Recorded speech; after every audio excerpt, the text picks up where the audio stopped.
우리 마태 성경 강해 14장 마태복음 14장 세 번째 시간입니다. 마태복음 14장 헤로드 왕과 예수님을 비교해서 두 왕의 비교라는 그런 어떤 기류가 있는데 그런 분류가 있는데 오늘 헤로드 왕의 두 번째 시간입니다. 첫 번째는 헤로드 왕의 전반적인 그리고 우리가 지난 시간에 두 번째로 헤로드 왕의 그 억측이 심한 그런 모습.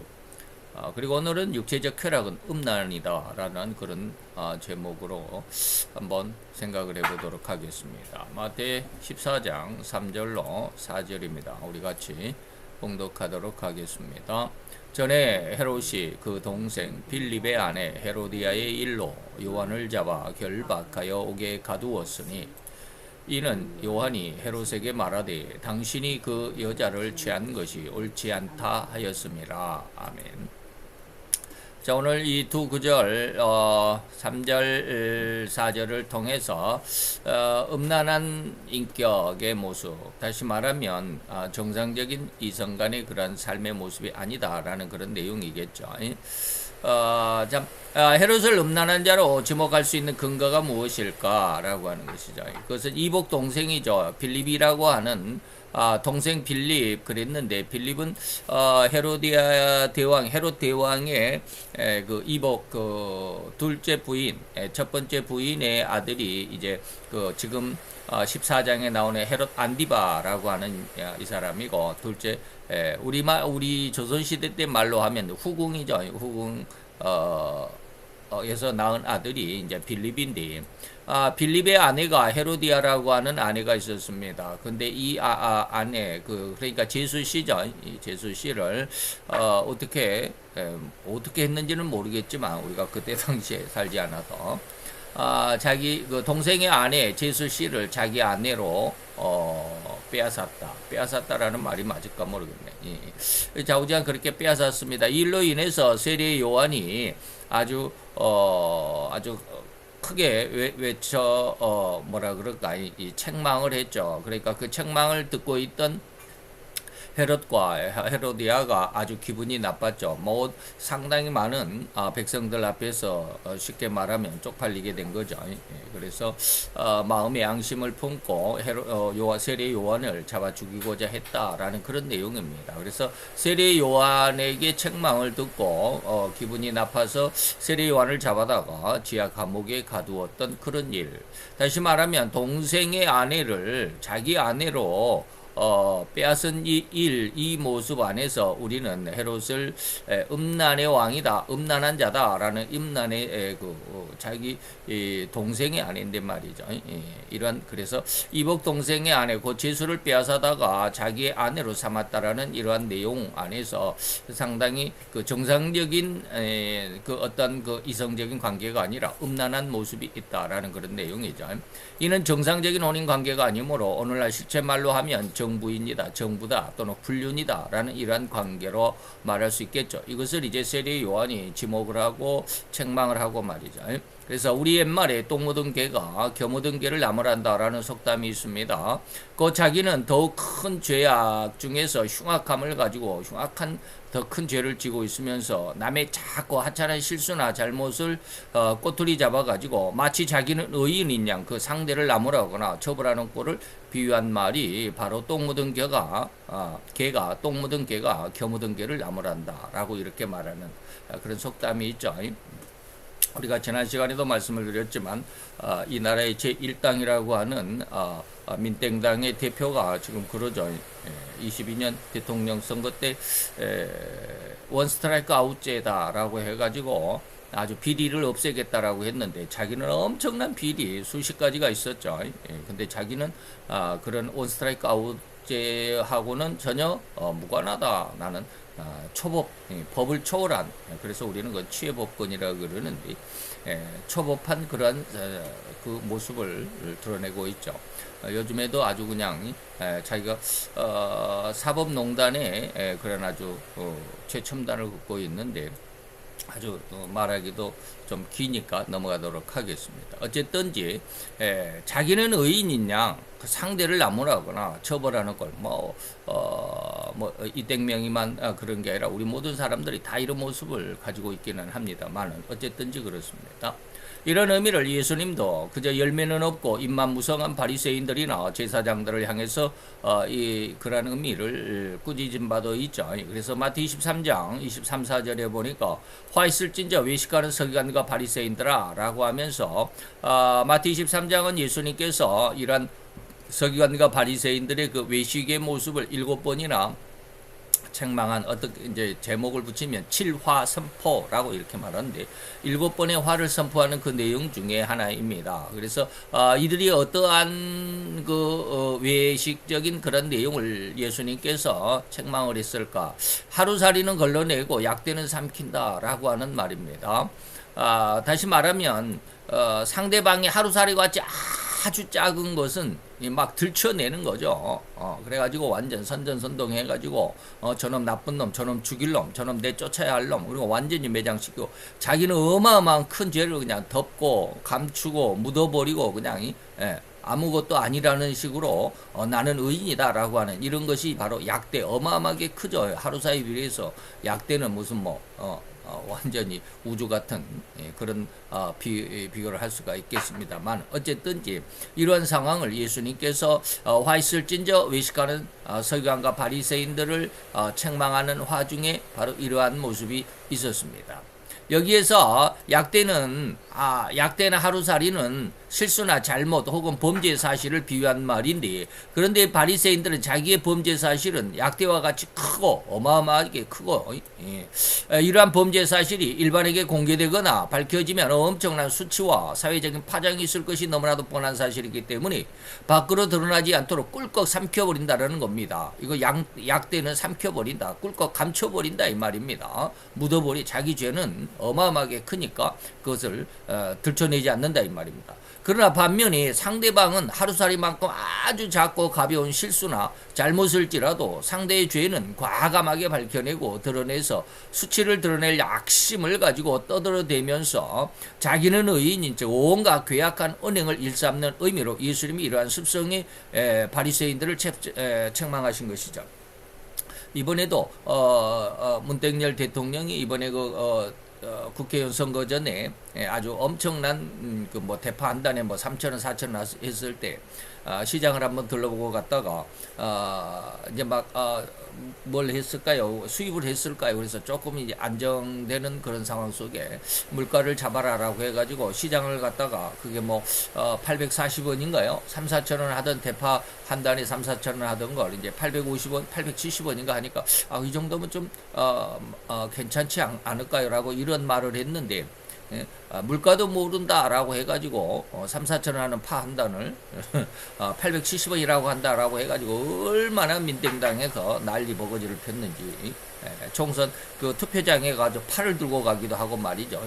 이러한 모습이 바로 자기 죄는 약대같이 크니까 꿀꺽 삼키고 남의 죄는 아주 죄 같지도 않는 그런 아주 작은 부스럼을 긁어가지고 완전히 상처를 만드는 이러한 습관이 바로 이 모습이다 이 말입니다. 하루살이 상대방이 하루살이 같이 아주 작은 실수나 잘못은 막 걸러내서 완전히 세상에 들춰내고 자기의 죄는 약대같이 어마어마하게 약대가 낙타죠.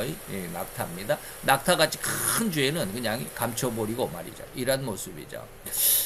그것을 이제 제가 이렇게 설명을 해놨습니다. 오늘날 우리 자유대한민국의 입법은 법을 세운다 이 말입니다. 국회의 절반을 넘는 엄청난 숫자의 의원을 가지게 된 민땡당과 그 의원들의 생태가 바로 이렇다라고 하는 것이죠. 2024년 4월 10일 날 한 달 전이죠. 22대 국회의원 선거에서 175석을 얻었습니다. 175석을 얻어가지고 지금 4석을 떼내서 지금 171석인가 된다고 그래요. 그리고 자기네들의 엄청난 비리와 불법과 범죄의 해묘를 국회의 권력을 이용해서 완전히 덮어서 없애려는 온갖 괴계를 꾸미고 있음이 명백한 사실이죠. 지금 그래서 지금 이땡명이가 자기 범죄 사실을 숨기기 위해서 검찰이 자기의 범죄 혐의를 가짜로 뭐라 그럴까 조작을 했다 해가지고 또 어저께는 또 난리법석이에요. 검찰이 자기의 범죄 혐의 사실을 조작했다, 없는 사실을 만들어냈다라고 이렇게 또 어저께 또 이렇게 난리법석을 피우더라고요. 그래, 글쎄요, 제가 이제 뭐 법적인 어떠한 상식도 없고, 또 뭐 사회단체의 어떤 힘도 없고라고 이렇게 하다 보니까 뭐 좀 그렇지만, 제가 조금 사회 단체에 좀 힘이 있고 그러면 이런 거 전부 다 고발했으면 하는 생각이 있어요. 뭐 사법 방해죠. 재판을 방해하는 거잖아요. 사법 방해가 예전에 뭐 사법농단, 박근혜 전 대통령 뭐 국정농단, 태블릿 PC 하나 때문에 PC 하나 때문에 대통령을 하야시키는 이러한 엄청난 일들. 지금 그게 지금 밝혀졌죠. 근데 그 딸 정유라 씨가 그 태블릿 PC를 포렌식을 해가 다 안에 있는 걸 전부 다 뽑아냈어요. 그래가지고 그 안에 보니까 그렇게 탄핵할 만한 그런 내용들이 없다라고 하는 것을 지금 그 내용들을 지금 포렌식 해가지고 지금 가지고 있답니다. 한 달 전쯤 아마 포렌식이 완료가 됐다고 그래요. 그런데 그 안에 보면 지금 여당에도 조금 흠이 될 만한 것들이 없지 않아 있대요. 그래서 그것 때문에 지금 내가 세상에 놓지는 않는다, 밝히진 않는다. 그러나 어느 날 때가 되면 이거 다 내놓을 거야 라고 이렇게 말을 하고는 있던데요. 어쨌든지 바로 이러한 모습이죠. 오늘 헤롯도 역시 제 아무리 한 나라를 책임지고 통치하는 통치자인 왕일지라도 이러한 죄인의 가장 추악한 면, 그 죄성을 이겨낼 수는 없죠. 그러니까 누구나 다 이 죄의 종일 수밖에 없죠. 그가 무슨 뭐 대통령이 되고 뭐 야당의 뭐 대표가 되고 한다 할지라도 그가 죄가 없는 사람이겠습니까? 자기는 뭐 사탕 하나 받아먹은 사실이 없다라고 그러지만 전부 다 감추고 덮어버리고 숨겨버리는 그런 아주 흉악한 모습들을 우리가 곧 드러나리라고 보는데, 이게 바로 오늘 본문의 그런 내용들입니다. 그 최고 권력을 가졌다고 그의 인격조차도 최고의 경지에 이른 것이 절대 아니라는 말이죠. 최고의 권력이 올라가려면 더 추악한 모습들이죠. 상대의 정적을 죽여야 되고, 자기의 어떤 비리를 감춰야 되고, 자기의 어떤 추악한 모습, 불법을 옆에 사람들에게 부추겨서 그 사람들이 하도록 해가지고, 그런 것들이 드러나니까 그 사람들 5명이나 지금, 뭘 어떻게 했는지 모르지만 좌우지간 사망에 이르고 말았죠. 어쩐든 이런 추악한 일들, 더욱 추악하고 더욱 흉악한 인격일 수밖에 없다는 것이죠. 이는 왕으로서 백성들이 서로 그런 일이 다시 말하면 이런 추악한 음란적인 그러한 일이 있었다라고 한다면 왕으로서 백성을 다스리는 왕으로서 그러한 짓을 고쳐주어야 할 직분이 바로 왕이죠. 바로 잡아 주어야 되죠. 솔로몬처럼 말이죠. 그런데 그는 자기가 도리어 그런 음란의 죄악 가운데 있었던 것입니다. 이 동서고금을 통해서 많은 왕이 행한 죄악이었던 것을 우리는 인류 역사를 통해서 잘 알고 있기는 하지만 말이죠. 어쨌든지 지도자의 모습에서 그런 오히려 자기가 더 흉악한 그런 죄악 가운데 있다라고 하는 것이 오늘 본문의 내용이죠. 그 지도자는 그가 이끄는 모든 자에게 모든 면에서 모범이 되어야만 하는 두 종류의 사람이 있습니다. 그것을 보스라고도 하고 또는 리더라고 하는 말로 표현을 합니다. 물론 이제 두 종류라고 말했지만 하나의 한 사람인데 두 가지 스타일이 있다. 보스적인 기질과 리더라는 기질이 있다라는 것입니다. 리더는 자기 팀원들과 생사고락을 같이 하면서 팀원들을 독려도 하고 팀원들의 사기까지 다독이면서 함께 목표나 목적지를 향해 나아가는 동료라고도 할 수 있는 사람을 리더라고, 그 그룹의 리더라고 그럽니다. 그러나 보스는 리더와는 조금 다릅니다. 완전한 제왕적인 어떤 존재이죠. 그래서 명령만 합니다. 자신은 한 손가락도 까닥이지 않으려고 합니다. 모조리 팀원들에게 행동하도록 명령만으로 부추기고 어떤 암암리에 자기 마음을 전달합니다. 그래서 이번에 그저께인가 당대표, 민정당 대표를 뽑는데, 추땡이라고 하는 여자가 있죠. 그래서 그 사람이 뭐라고 그랬습니까?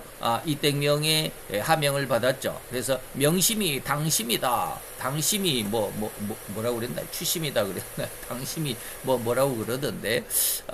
그래서 자기가 이땡명의 직접적인 어떤 후원을 받는 당대표 후보다라고 이렇게 했습니다. 그래서 4명이 있었는데 후보자로 나선 사람이 4명이 있었는데 그 밑에 이땡명의 완전히 오른팔 같은 그런 아주 흉악한 자 한 사람이 있습니다.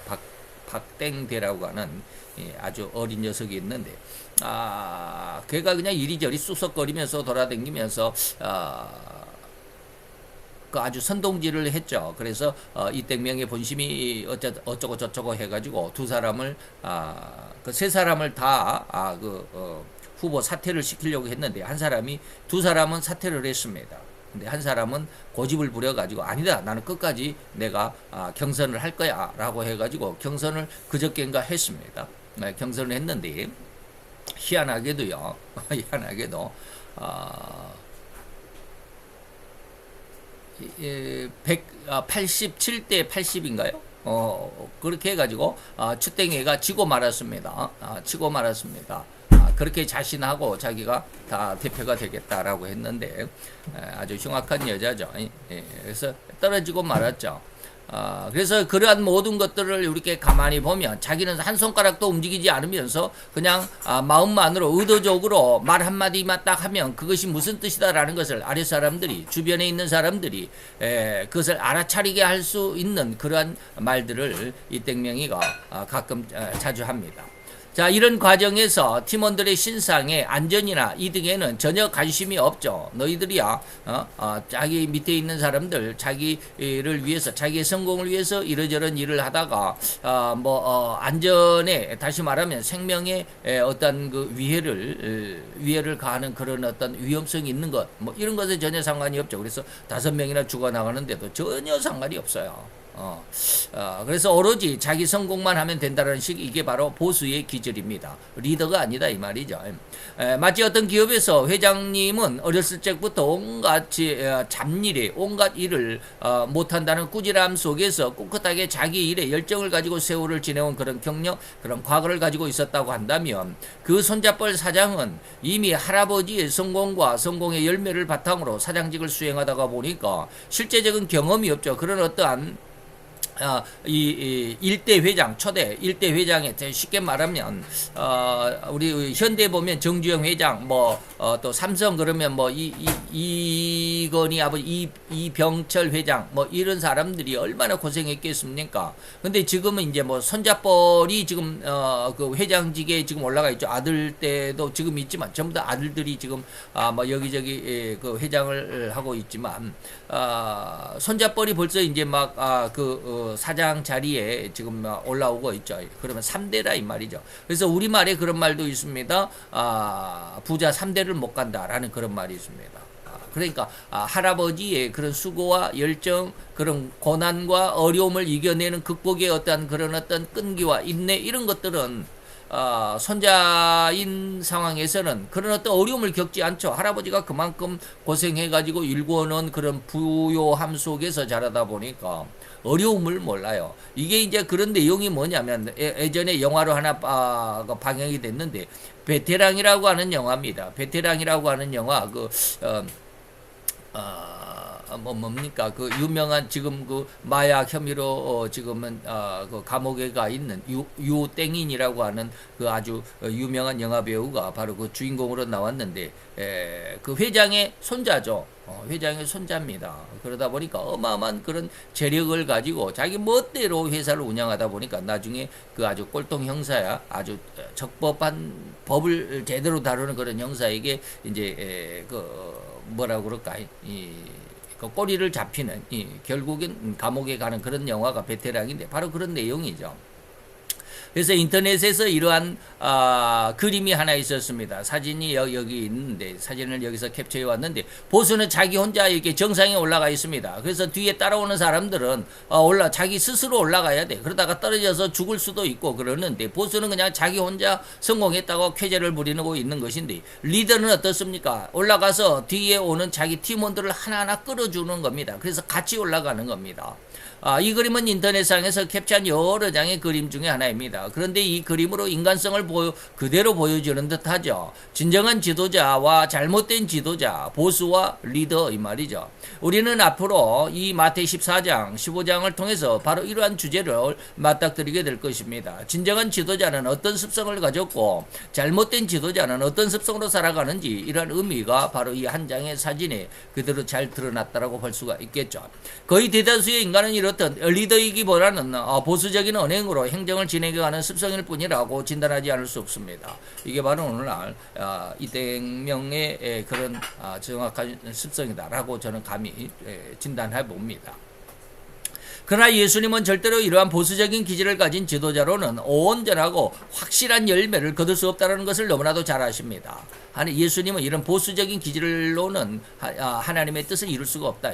너무나도 많은 불법과 탈법, 편법이 그 주변에서 그가 보수가 되기까지 모든 과정에서 너무나도 많은 그런 잘못된 일들이 있기 때문에 그렇습니다.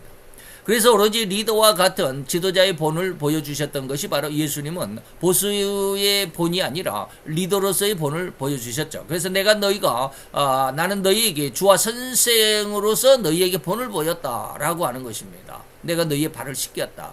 선생으로서 또는 주의 모습으로 내가 너의 발을 씻겼으니 너희도 이와 같이 하라. 내가 너희에게 행한 것 같이 서로 수고하고 희생하고 헌신해줘라 라고 하는 것입니다. 이렇듯 지도자는 절대로 자기 백성들, 자기 팀원들에게 모범이 될 수 있어야만 진정한 지도자이죠. 이러한 진정한 지도자는 절대로 자기를 희생함으로 팀원들에게 더욱 좋은 기회 그리고 그런 상황을 제공할 뿐입니다. 절대로 자기 유익을 먼저 생각하고 처신하는 그런 지도자가 아니다라는 것이죠. 그게 바로 리더입니다. 보수는 절대로 자기 생각만 하죠. 예수님은 자기의 생명을 희생함으로 인해서 그를 따르는 팀원이라고 할 수 있는 성도들에게 영원한 생명과 영원한 안식인 천국을 약속하셨던 것이고 이 영원한 천국을 선물로 주셨죠. 그래서 예수님은 이름이 자기 백성을 저희 죄에서 구원할 자다라고 하는 그런 이름의 의미를 잘 새겨볼 수 있어야 하겠습니다. 이렇게 예수라는 이름으로부터 예수님은 자기를 희생제물로 드림으로 인해서 이러한 사실을 믿는 자들, 예수가 자기 백성을 가지고 있는 왕으로서 희생했다라고 하는 것을 믿는 자들에게 믿는 자들을 자기 백성으로 삼으셨다라고 하는 것이죠. 오로지 예수님만이 진정한 리더이고 자기 희생으로 온 인류를 구원한 영원한 생명과 영원한 천국으로 인도하는 지도자라는 그런 의미입니다. 반대로 자기 욕심과 야망을 죽이지 않고는 결코 리더 같은 예수님과 같은 자기 희생의 지도자가 될 수 없다라는 말이죠. 다들 말은 너무나도 그럴싸합니다. 최고의 결과와 열매를 가져다 줄 것이라고 호언장담합니다. 그러나 실상은 절대로 자기 자신은 손가락 하나 움직이지 않고 오로지 팀원의 희생만 강요할 뿐입니다. 그래서 마태 23장 2절로 3절에 보면 또 서기관들과 바리새인들에게 예수님께서 책망하시는데 너희의 외형적인 모습이 뭐야? 너희는 무거운 짐을 묶어 사람들이 어깨 위에 지워주면서도 그 무거운 짐을 자기는 이것을 한 손가락으로 움직이려 하지 않는다. 그리고 차는 경문을 넓게 하며 오수를 크게 하고 이 차는 경문을 이거 제가 무슨 뜻인지 예전에 한번 찾아봤는데 찾아보질 못했네요. 이번에 또 뭔 뜻인지 이게 우리가 타고 다니는 그런 차가 아니거든요. 그래서 그건 이제 모르니까 넘어가고 다음에 뭐 기회가 되면 말씀드리겠습니다. 옷을 크게 한다. 옷에 우리나라에도 그런 옷들이 있습니다. 뭐 보통 옷에는 없지만 어떤 그 연예인들 보면 이게 그 레이스가 달렸다, 뭐 수술이 달렸다 있고 옷을 그냥 치렁치렁하게 무슨 방울도 달리고 막 그런 거 있죠. 그렇게 해서 휘황찬란하게 만드는 그러한 상황을 오수를 크게 한다라고 하는 것입니다. 이 수술, 옷에 달린 그 술, 뭐 수술이라고 그러죠. 꽃에 보면 암술 수술, 그 암고 씻고, 숫고 씻고 있는 거 암술 수술이다라고 그러는데, 그런 것처럼 옷에 붙이는 그런 그 수술들을 크게 하고 더 휘황찬란하게 하고 이런 의미를 말합니다. 그래서 자기를 돋보이려고 하게 하는 이 말이죠. 그리고 잔치의 상석을 차지하려고, 회당의 상좌를 차지하려고 하는 그런 모습이죠. 팀원들의 고혈을 빨고 은근히 압박하고 오로지 자기의 영광과 욕망을 달성하려고 하는 그런 결과로 몰아가고 압박하는 그런 언행과 그런 부추김의 모습이 바로 보수의 모습이고, 이게 잘못된 지도자의 모습이다. 그래서 네가 나를 위해서 희생하라 라고 하는 이런 무언의 압박, 말 한마디 하면 나머지 뭐 개딸들이 그 여기서 쫙 그런 것들 난리법석이죠. 자, 팀원은 그저 꼭두각시처럼 보스를 위해서 헌신해야만 하고 심지어 목숨까지도 바칠지라도 아무런 결과물은 없습니다. 오로지 보스의 영광만이 남을 뿐이고 죽는 자는 그냥 죽음뿐이에요. 개죽음이죠. 더욱이 보스에게 자질이 부족한 자라고 한다면 지도자가 스스로 이러저러한 법과 윤리와 도덕적인 결함으로 인해서 질타를 받는 상황이라고 한다면 결코 온전한 지도자로서 지도력을 발휘할 수가 없을 뿐입니다. 아니, 절대 이러한 심성이랑 지도자가 되어서는 안 되죠. 이렇게 절대 지도자가 되어서는 안 될 성품들, 이러한 성품들이 우리가 사사기에 보면 가시나무가 있습니다. 가시나무. 내가 너희들을 내 가시로 다 지켜줄게. 그러나 너희가 내 말을 안 들으면 내 가시가 너희들의 폐부를 찌를 거야 라고 이렇게 말을 하는, 지도자가 되어서는 안 될 성품 혹은 그런 인물, 이런 중에 한 사람이 바로 오늘 이 기록 속의 헤롯입니다. 그런 상황 중에서 이성적인 흠을, 다시 말하면 자기 동생의 아내를, 제수씨를 빼앗아다가 자기 부인으로 만드는 이 말이죠. 자기의 이복 동생인 빌립 왕이 있었습니다. 그 동생의 아내는 바로 헤로디아라고 하는 왕비였습니다. 즉 로마 가이사 황제 시대에 헤롯은 갈릴리를 다스리는 분봉왕이었고 그 동생 빌립은 이두레와 드라고니 지방을 다스리는 분봉왕이었습니다. 그래서 이런 이제 동생의 아내를 가로챈 이것을 불륜이라고 해도 맞을 것인데, 동생 빌립이 이혼한 상태가 아니라 억지로 동생의 아내 곧 제수 씨를 빼앗았다는 그런 의미로 바로 이제 오늘날 우리가 말하는 불륜의 모습, 이것을 세례 요한이 지적을 하고 책망을 한 것이죠. 그래서 이러한 이성적으로 옳지 않은 혼인관계를 당시 선지했던 세례 요한이 헤롯 왕의 행차 중인 그런 노상에서 크게 고성으로 꾸짖은 것이죠. 그랬더니 이제 서두에 말씀을 드렸듯이 굉장히 시체말로 하면 쪽팔리게 된 거죠. 아주 부끄럽게 된 것이죠. 그래서 안갚음을 해야 된다. 나를 부끄럽게, 나를 창피를 준 저 세례 요한을 반드시 죽여야 되겠다라고 하는 강력한 의지가 헤로디아에게 있었죠. 그래서 곧 힘이 있고 권력이 있는 왕으로서 일반인들은 감히 넘볼 수도 없는 엄청난 그런 권력으로 남의 것을 빼앗는, 헤롯이 동생의 아내를 빼앗은 이런 권력을 가지고 있는, 절대로 올바를 수 없는 잘못된 일, 이 말이죠. 올바를 수 없는 이러한 일을 저질렀던 것입니다. 그것도 남도 아닌 자기의 혈육이 아니겠습니까? 비록 엄마가 다른 이복 동생일지라도 자기 제수씨를 빼앗았다, 이런 뜻이죠. 이런 일련의 과정들을 그저 특별한 권력으로 저지를 수 있는 성품이라고 판단한다면 이러한 성품을 정상적인 성품이라고 할 수가 없다라고 하는 것이죠. 오로지 음란함의 표본으로밖에 달리 진단할 수가 없겠죠. 이런 남들이 넘볼 수 없는 큰 권세를 가진 자로서의 모든 삶과 언행은 각별한 주의와 경계가 필요할 뿐이라는 사실을 우리는 잘 기억해야만 할 것입니다. 그런데 이것을 오히려 즐기는 이런 사람이 있습니다. 아주 흉악한 그런 심성이죠. 자기 회개를 모른다고 그래요. 제가 늘 이야기합니다. 마귀의 특징 중에 하나가 뭐다? 회개가 없다라는 말씀 많이 드렸습니다. 그렇다고 이런 권력이 없는 일반인이라고 해서 정상적이고 모범적인 삶을 살지 않아도 되는 것이 아니죠. 절대로 모든 방면에서 모범이 될 수 있는 아름다운 삶을 유지할 수 있기를 축원해 드립니다. 자, 주님은 이러한 본을 보여주시면서 분명히 요구했습니다. 너희도 이와 같이 하라 라고 아까 말씀드렸습니다. 내가 주와 선생이 되어서 너희에게 이렇게 발을 씻겨주는 본을 보였다 라고 하는 것이죠. 내가 너희에게 본을 보였다. 그래서 너희도 이와 같이 행해야 된다라고 하는 것이죠. 진실로 이러한 흉악한 육신의 정욕과 안목의 정욕과 이생의 자랑에서 분연히 일어나서 가장 정결하고 가장 올바르고 가장 거룩한 성도의 삶, 곧 하나님의 백성된 자로서의 삶에 이룰 수 있기를 더 간절히 축원해 드립니다. 아멘.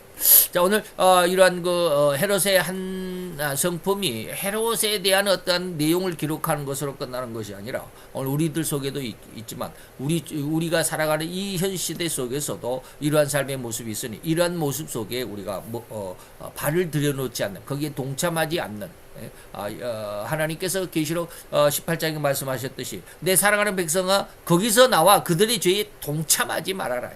거기서 나오라. 그들의 죄에 동참하지 말고 거기서 나오고 그들이 받는 재앙을 너희들이 받지 않도록 주의해라 라고 하시는 말씀이 있습니다. 늘 우리가 이 말씀을 잘 경각심으로 우리 말씀 마음이 표대로 잘 삼아 주실 수 있기를 축원해 드리면서 기도합시다. 할렐루야. 주님, 오늘도 여호와의 귀한 은혜와 은총을 감사드리나이다. 주의 영광 앞에서 아름다운 하나님의 백성들, 하나님의 귀한 아들과 딸들, 진실로 하나님이 아름다운 그 진의를 능히 들여다볼 수 있고 능히 깨달을 수 있고 그 말씀 속에 우리 죄악된 심성들이 변화를 받게 하시는 귀한 은혜와 능력의 역사가 있어지기를 원합니다. 우리가 변화를 받고 또한 하나님 앞에 이 변화된 신앙으로 성숙하여 하나님의 영광을 드러낼 수 있는 하나님의 귀한 아들과 딸들로 성장케 하여 주옵소서. 가장 올바르게 가장 아버지의 정확한 귀한 신앙 안에 성장하는 주님의 백성들로 인도해 주옵시기를 원하고 예수 그리스도의 이름으로 감사와 기도드려 싸움나이다. 아멘.